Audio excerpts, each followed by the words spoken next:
Hello student, welcome to my YouTube channel R N. Education foundation. हम आपको पढ़ा रहे थे मानव नेत्र तथा रंग बिरंगा संसार, जिसमें आप 2 लेक्चर पढ़ चुके हो। यानी मानव नेत्र की पूरी संरचना आप पढ़ चुके हो कि मानव नेत्र क्या कार्य करता है, मानव नेत्र में हम कैसे प्रतिबिंब को देखते हैं और मानव नेत्र में क्या क्या मुख्य पार्ट हैं, वो आप समझ चुके हो, उसको अच्छे से बता चुके। एक आपको बताए थे, आपने सुना होगा नेत्रदान। नेत्रदान होता है तो नेत्रदान का मतलब होता है आंख का पूरा गोला निकाल के दान नहीं कर दिया जाए। उसमें क्या होता है, कार्निया जो होती है वही एक दूसरे से व्यक्ति को ट्रांसपेरेंट लगा दिया जाता है और आसानी से उसको दिखने लगता है। तो याद रखना, कभी आपसे पूछा जाए नेत्रदान में क्या होता है तो कार्निया ही दान किया जाता है।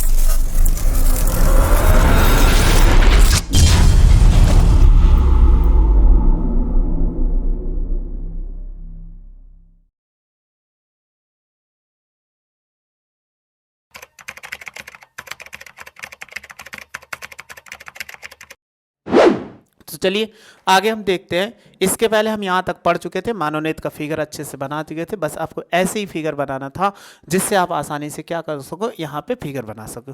क्योंकि बुक में जो फिगर दिया गया वो आप बनाने में मुश्किल हो जाएगा और टिपिकल रहेगा, याद भी नहीं रहेगा। हमने इस वीडियो को आपको बताया, नए व्यूअर हो तो आप पीछे से पीछे वीडियो देख लोगे, पीछे वाली, तो आपको फिगर बहुत आसानी से समझ में आ जाएगा और एक बार में याद हो जाएगा। क्योंकि गोला ही है, बहुत ज़्यादा पार्ट नहीं है, एक एक हेडिंग हमने बताया था, ये सब आप समझ चुके हो। आज इसी में हमें एक नई हेडिंग पढ़नी है, वो क्या है, नेत्र की समंजन क्षमता। नेत्र की समंजन क्षमता।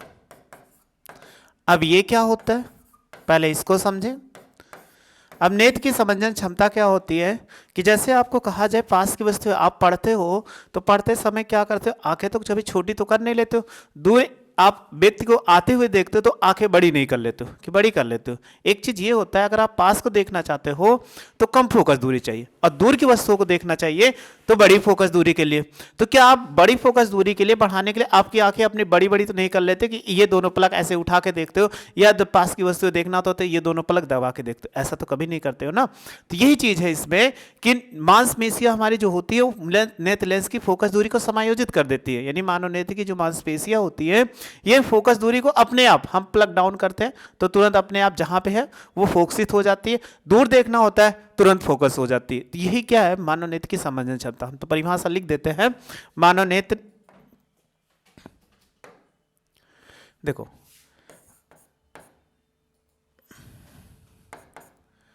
मांसपेशियों द्वारा, ऐसे लिख देते हैं, मानव नेत्र की, मानव नेत्र की मांसपेशियों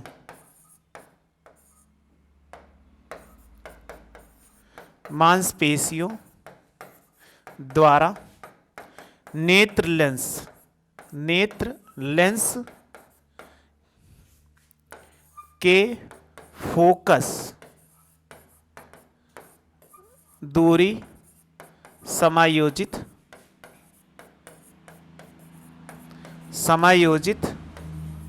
करने की क्षमता को नेत्र लेंस की या नेत्र लेंस की नहीं, नेत्र की कह रहा, क्षमता को नेत्र की समंजन क्षमता कहते हैं।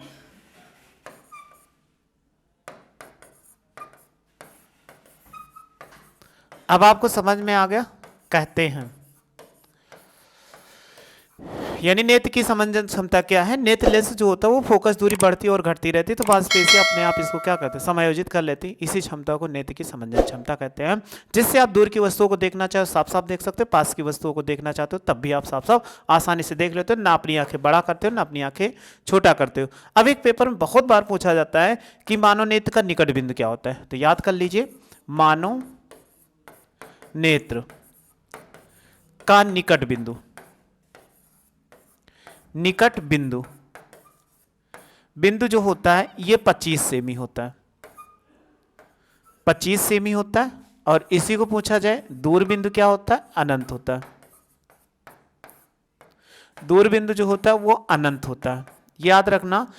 अनंत 25 सेमी क्या होता है कि आप अपनी आंख को, जैसे हमको कहा ऐसे पढ़ना चाहो तो पढ़ने के लिए 25 सेमी तो आसानी सिंपल सा पढ़ सकते हो, लेकिन 25 सेमी से पहले लाओगे तो अपनी आंख में आप क्या करते हो, पावर यानी क्षमता लगाते हो, जिससे फोकस दूरी समायोजित होती है। लेकिन नॉर्मल से आप 25 सेमी आसानी पढ़ लोगे, आपकी आंखें नहीं दर्द होती। जैसे आपको कहा एक सामान्य व्यक्ति है तो ऐसे करके नहीं पढ़ सकता, क्यों? क्योंकि वो 25 सेमी से पहले आ गई वस्तुएं। जब 25 सेमी से पहले तो आपको थोड़ा देर देखने के बाद आंख में क्या, क्योंकि आपने अपनी फोकस की दूरी को समायोजित किया, जिससे आंख में थोड़ा देर पढ़ने के बाद दर्द होने लगता है, तो वो न्यूनतम कितना 25 सेमी, और दूर की वस्तुओं को आप सामान्य देख सकते हो। तो आपसे कभी पेपर में पूछा गया ऑब्जेक्टिव क्वेश्चन क्लास 10th में कि मानव नेत्र का निकट बिंदु कितना 25 सेमी, इसी को बोलते हैं स्पष्ट दृष्टि की न्यूनतम दूरी। स्पष्ट दृष्टि की न्यूनतम दूरी यानी साफ साफ अपनी आंख पे पावर पे बिना कुछ डाले प्रभाव आप अपनी फोकस दूरी को आसानी से वस्तुएं 25 सेमी तक देख सकते हो। उसके बाद कोई वस्तुएं देख ही सकते हो, लेकिन उसके पहले कि आप देखो तो अपने आंख पे क्या क्षमता लगाओगे जिससे फोकस दूरी परिवर्तित हो जाएगी। तो दूरबीन क्या होता है, अनंत होता है। तो ये आपका इंपॉर्टेंट क्वेश्चन था, इसमें आपको बार बार पूछा गया पेपर में, आप आसानी से समझ सकते हैं। स्क्रीनशॉट ले लीजिए। अब स्क्रीनशॉट आपने ले लिया होगा। अब मानव नेत्र क्या होता है कि इसमें कभी दोष आ जाते हैं, तो दोष किसके कारण आते हैं, इसी के कारण ही आते हैं, यानी नेत्र की समंजन क्षमता के कारण। तो हम चलिए पढ़ते हैं मानव नेत्र के दोष।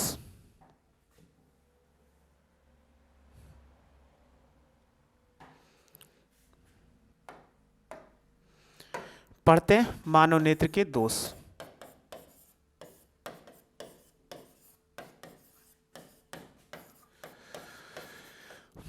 मानव नेत्र में दोष कौन कौन से होते हैं, ये तो आपको सुने भी होंगे, नहीं सुने होंगे तो हम तो बताने वाले हैं। तो ये किसके कारण नेत्र की समंजन क्षमता में परिवर्तित होने, यानी जब किसी व्यक्ति की मानव नेत्र की समंजन क्षमता घट जाती है तो उसमें निम्न दोष आ जाते हैं। यानी ऐसे लिख देते हैं, जब मानव नेत्र की समंजन क्षमता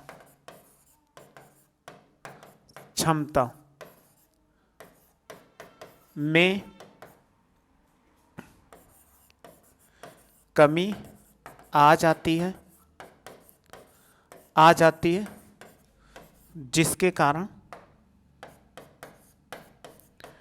जिसके कारण नेत्र में निम्न दोष आ जाते हैं।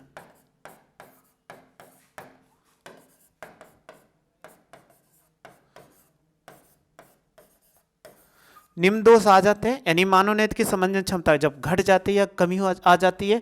जैसे हम दूर वस्तु देखा जाए तो हमारी फोकस दूरी नहीं समायोजित हो पाती है, जब पास देख जाते हैं तब भी हमारी फोकस दूरी नहीं समायोजित हो पाती, जिससे हमारे नेत्र में कुछ कमियां आ जाती है उस समंजन क्षमता के कारण, और हम वस्तुओं को देख नहीं पाते।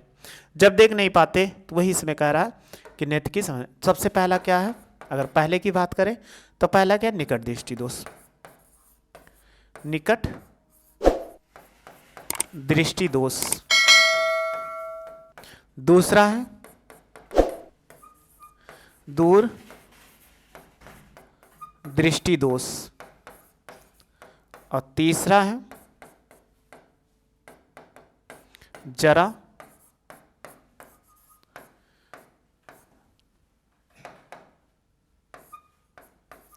दृष्टि दोष, और चौथा है अबिंदुकता। चौथा क्या है, अबिंदुकता। तो इतने प्रकार के मानव नेत्र में दोष आ जाते हैं जब क्या होता है, नेत्र की समंजन क्षमता घट जाती है या उसमें कमी आ जाती है, तो इसके दोष आ जाते हैं। तो आप इसका स्क्रीनशॉट ले लो, फिर इसके बाद आगे हम देखते हैं। स्क्रीनशॉट आपने ले लिया होगा। चलिए अब हम पढ़ते हैं सबसे पहला निकट दृष्टि दोष। क्या, निकट दृष्टि दोष। तो हमारा पहला है निकट दृष्टि दोष। निकट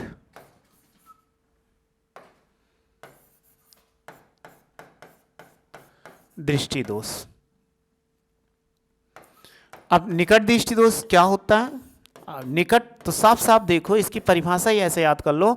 निकट में क्या होता है, निकट की वस्तुएं साफ साफ दिखाई देती है, लेकिन दूर की वस्तुएं साफ साफ नहीं दिखाई। निकट दृष्टि दोष ये मत समझना कि निकट में वस्तुएं आपको साफ साफ नहीं दिखती। निकट में निकट की वस्तुएं साफ साफ दिखाई देती, परंतु दूर की वस्तुएं साफ साफ नहीं दिखाई देती। तो मानव नेत्र के इस दोष को निकट दृष्टि दोष कहते हैं। चलिए हम परिभाषा लिख देते हैं, यानी लिख देते हैं मानव नेत्र का वह दोष, मानव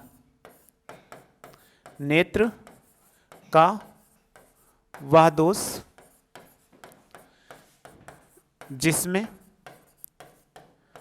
निकट की वस्तुएं या पास की वस्तुएं, चलो लिख देते हैं, निकट की वस्तुएं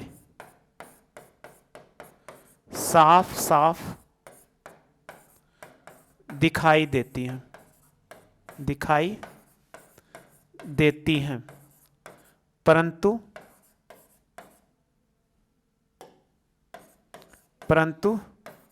दूर की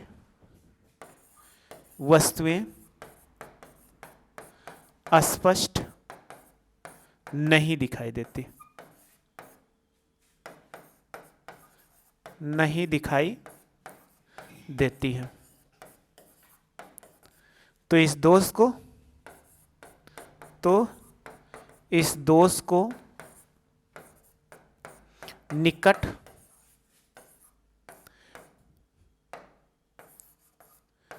दृष्टि दोष कहते हैं।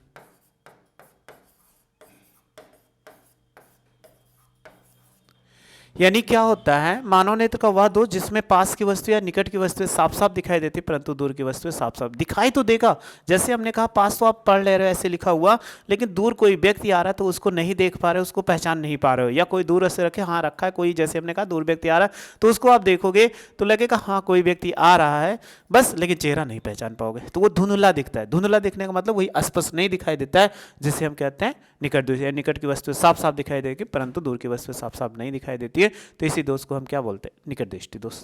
तो आपको समझ में आ चुका, इनके ऐसे पेपर में पूछा जाता है निकट दृष्टि दोष से आप क्या समझते हैं, तो आप स्क्रीनशॉट इसका ले लो।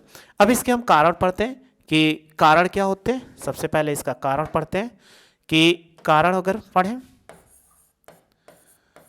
अब कारण में सबसे पहले इनका कारण क्या हो सकता है कि जिनके कारण क्या होते हैं कि इनका जो दोष आ जाता है। तो सबसे पहले एक फिगर हम आपको बनाते हैं, तो फिगर बना के समझा देते हैं तो आप अच्छे से समझ सकते हो।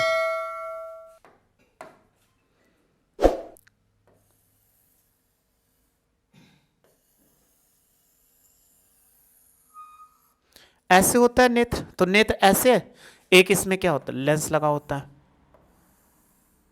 ये लेंस लगा हो गया, कोई प्रकाश किरणें आई सीधा ऐसे आई, दूर से आएगी, पास की वस्तु तो आपको दिख ही रही थी लेकिन दूर नहीं दिख रही थी, तो हमने बताया था ये क्या आर है, आर का मतलब रेटिना, यानी ये क्या रेटिना का फिगर और कुछ नहीं दिखाएगा। तो ये प्रकाश किरणें जब यहां से चली तो ऐसे चली गई और इससे चली तो ऐसे चल गई। तो आपको पीछे बताए थे किसी वस्तु से चलने वाली प्रकाश की किरणें जब रेटिना पर मिलती है तो उसका क्या होता है प्रतिबिंब बनता है, लेकिन आप देखो यहां पर जाके सी पर मिल गई, रेटिना पर नहीं मिलके रेटिना से पहले मिल गए। जब रेटिना से पहले मिल गई तो आपको प्रतिबिंब कभी नहीं दिखाई देगा, क्योंकि जब किसी वस्तु से चलने वाली प्रकाश किरणें रेटिना पर गिरती है तभी उसका प्रतिबिंब क्या बनता है, यानी प्रतिबिंब बनता है। जब प्रतिबिंब बनता है, इसको आर से लिखते हैं इसलिए भी आर से लिखेंगे, तो उसका प्रतिबिंब नहीं बन पा रहा है। जब नहीं बन पा रहा है तो कारण क्या हुआ कि नेत्र लेंस की जो वक्रता थी वो बढ़ गई। तो देखो इसमें क्या लिखते हैं, इसके दो कारण हैं, यानी लिख देते हैं इसके दो कारण है। पहला नंबर एक, नेत्र लेंस की वक्रता बढ़ जाए जिससे फोकस दूरी घट जाती है।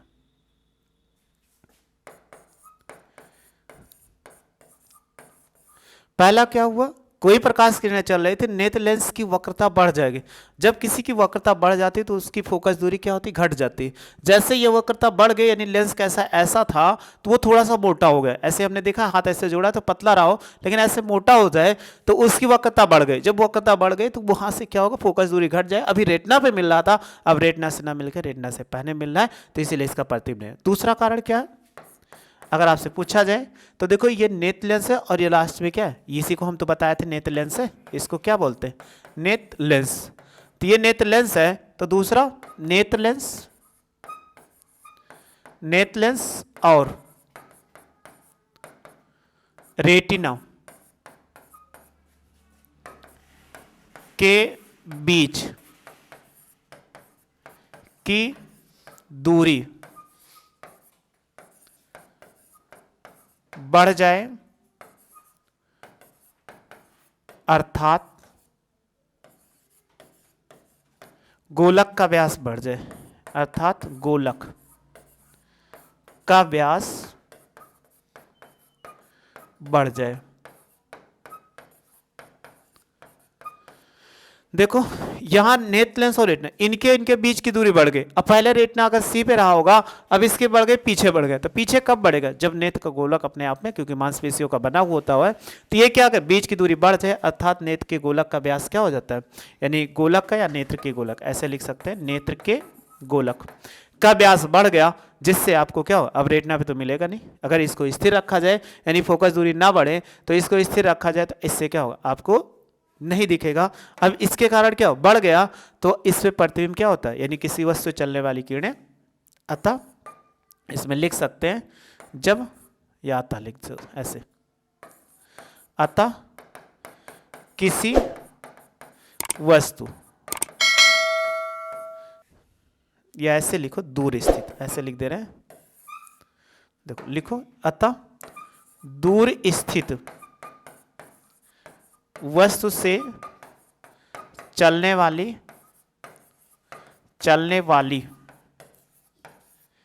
किरणें लेंस से अपवर्तित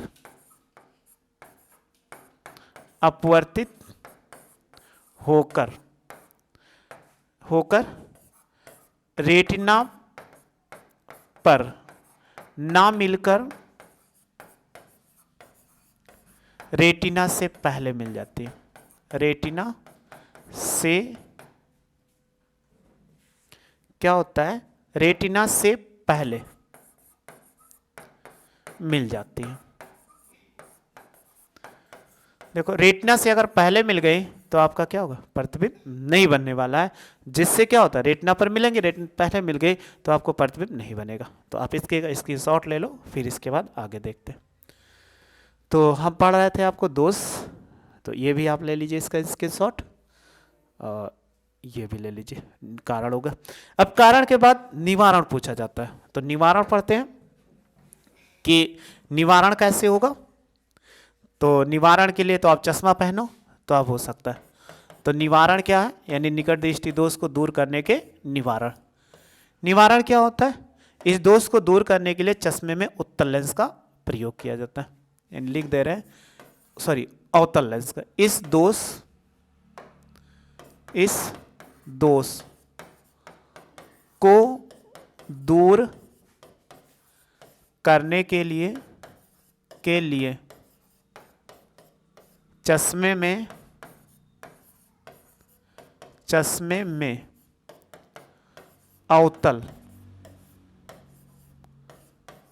लेंस का प्रयोग किया जाता है।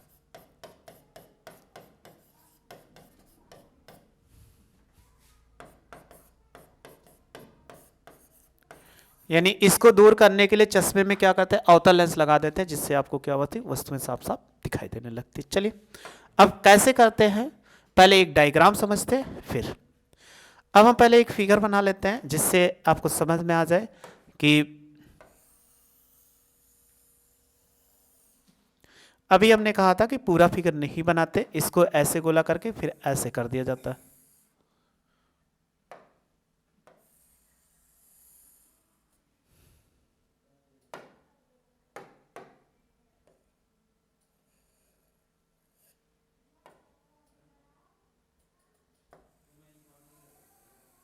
ऐसे हो गया, सपोज कर लीजिए गोल है। अब इसमें क्या होता है, एक लेंस लगा होता है, कौन सा मानव नेत्र में, आप जानते हो उत्तल लेंस लगा होता है। अब आपको दूर की वस्तु तो नहीं दिखती है, लेकिन अगर कोई निकट स्थित वस्तु है तो आपको दिखेगी।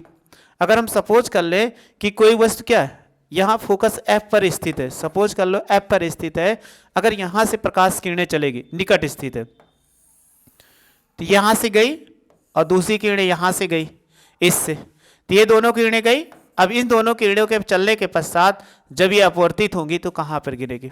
रेटिना पर, क्योंकि यही तो कहा गया कि निकट की वस्तुएं आपको क्या होती है? साफ साफ दिखती है। तो ये प्रतिबिंब आपको दिखेगा। क्यों? क्योंकि निकट से चलने वाली वस्तुएं आपको साफ साफ प्रतिबिंब दिखता है। यही तो कहा गया निकट स्थित वस्तुएं हमें साफ साफ दिखाई देती है, परंतु दूर की वस्तुएं साफ साफ नहीं दिखाई।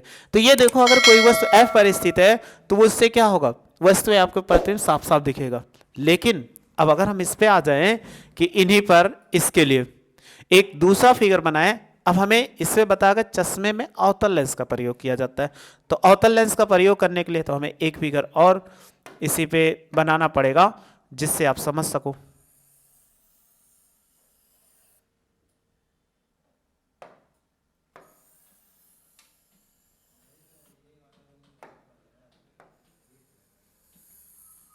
ऐसे हो गया, सपोज कर लीजिए गोल है, और हमने जब बनाया तो देखो इसमें एक लेंस हो गया, ये कैसा?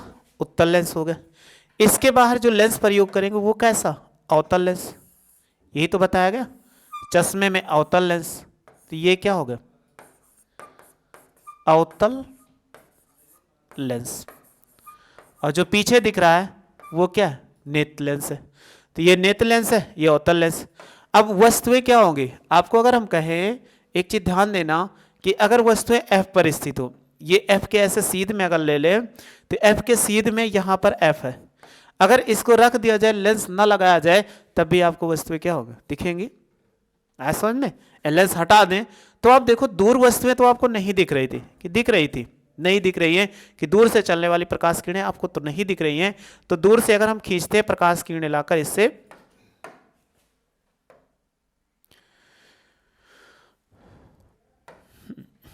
देखो यहां से प्रकाश किरणें चली,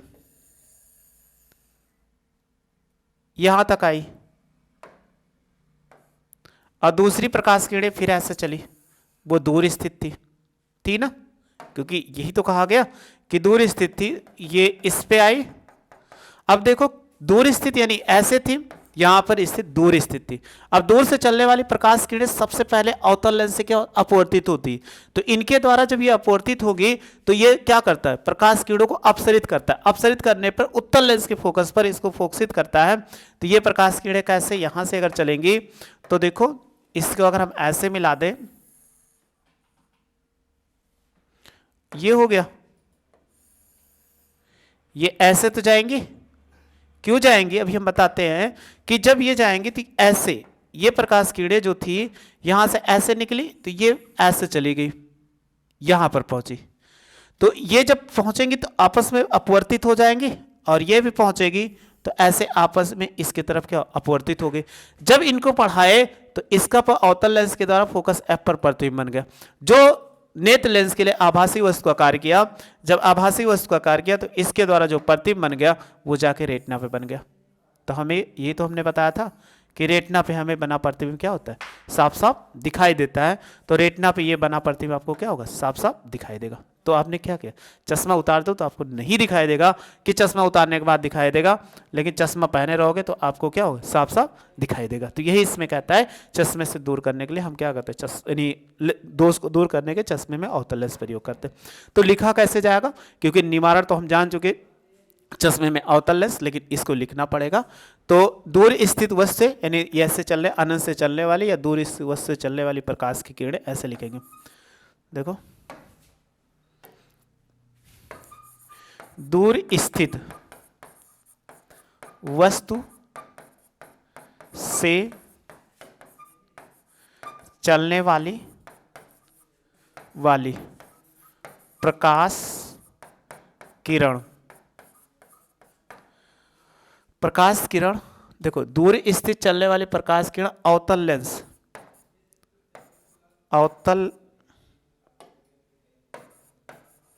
अवतल लेंस से अपवर्तित होकर, अवतल लेंस से अपवर्तित होकर बिंदु F, देखो बिंदु कितना है? F पर क्या करती है, प्रतिबिंब बनाती है। प्रतिबिंब देखो यहां से अपवर्तित हुई तो बिंदु F पर क्या करे, प्रतिबिंब बनाती है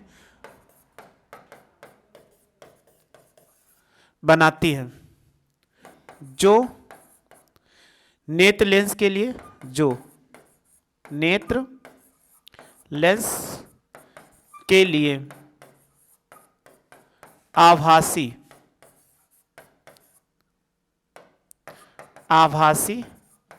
वस्तु का कार्य करता है और नेत्र लेंस द्वारा और नेत्र लेंस द्वारा अंतिम प्रतिबिंब रेटिना पर बनता है और जिससे हमें क्या होती है, वस्तुएं साफ साफ, जिससे हमें वस्तुएं अस्पष्ट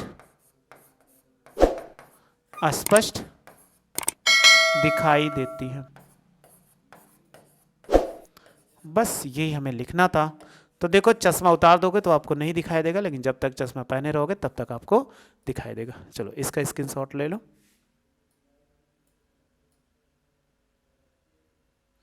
यहां तक आपने ये ले लिया।